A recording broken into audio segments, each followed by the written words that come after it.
jigéen daal yor appartement duy ca ay xale ba mu fees.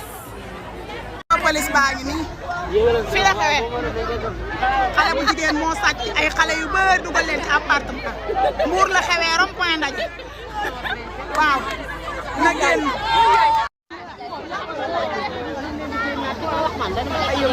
waa gis nga ñu may yabaat waa gis nga police yi ñëw nañ waaw na génn.